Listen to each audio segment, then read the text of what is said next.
Good morning, students. Welcome to Motilal Nehru Public School and also welcome to my class. Today we are going to discuss chapter 12 for 7 science and the chapter name is reproduction in plant. First of all, we discuss about reproduction. What do you mean by reproduction? The production of new individuals from their parents is known as reproduction. You can see in this figure there are different kind of plants: potato, ginger, dhatura, mango trees. These are our plants. Now in this chapter let us discuss about reproduction in plant. Before going to discuss different part of reproduction, let us call about the various part of the flowering part. All the part of the flowering part. This is our flower, leaf, stem and root. These are the part of our plant. The roots, stem and leaves are the vegetative part of our plant and the flower is the reproductive part of our plants. Now two type of reproduction: asexual and sexual reproduction. Asexual reproduction: plants can give rise to new plants without seeds is called the asexual reproduction. In sexual reproduction, new plants are obtained from seed is known as sexual reproduction. Now discuss these one by one. So in asexual reproduction it means क्या होता है, plant can give rise to new plant without seed. It means क्या है, बिना किसी shade के बीज के प्लांट ग्रो करता है. जैसे इस फिगर के अंदर देख सकते हो ये प्लांट कैसे ग्रो कर रहा है without any seed. But in sexual के अंदर क्या होता है, new plant are obtain from seed. बीज से ही न्यू प्लांट ऑब्टेन हो रहा है. जैसे आप इस फिगर के अंदर देख सकते हो क्या है, जो सीड से क्या होता है, एक प्लांट ग्रो करना स्टार्ट हो रहा है. This is the sexual and asexual reproduction. So what is reproduction? Process in which living organism give birth to an offspring which is similar to or same. क्या होता है, जो जैसे ही सेम होता है, सिमिलर होता है, जैसा होता है, is known as the reproduction. Now flower are the most beautiful part of the plant. Flower attract all of us. You can see in this figure. Also flower are the reproductive part of the plant.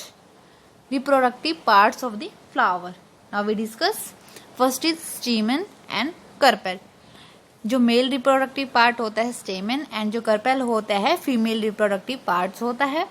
Next one will be some flower contain both male and female reproductive parts. Such flowers are called bisexual flower. It means ऐसे flower जो कैसे होते हैं, जो contains the flower which contains either only the pistil और only the stamen are called unisexual flower. But the flower which contain both stamen and pistil are called the bisexual flower. It means जो contain करते हैं stamen को भी pistil को भी are known as bisexual flower. Some examples are and the China rose होते हैं. These are the examples of bisexual flowers.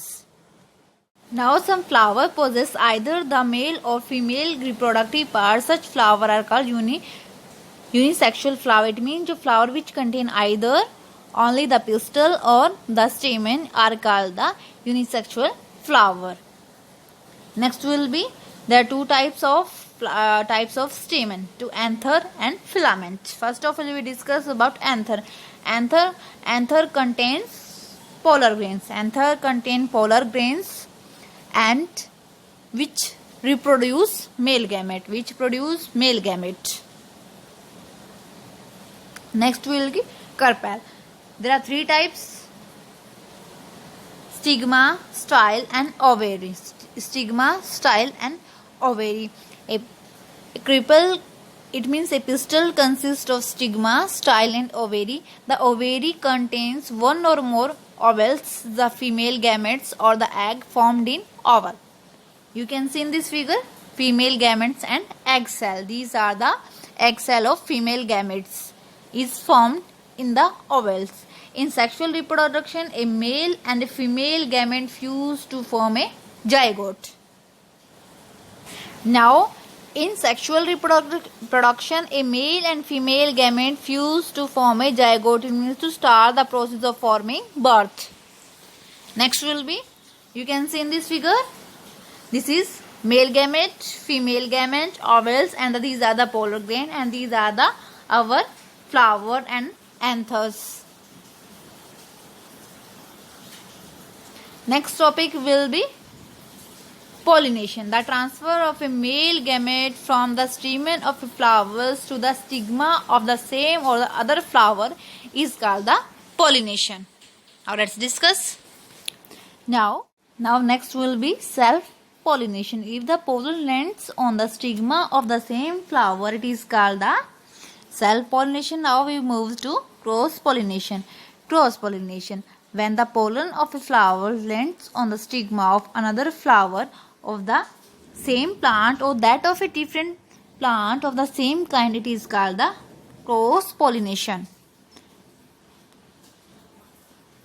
Now, agents of pollination will be wind, animals and water. These are the agents of pollination. So student, you read this topic and read this chapter properly.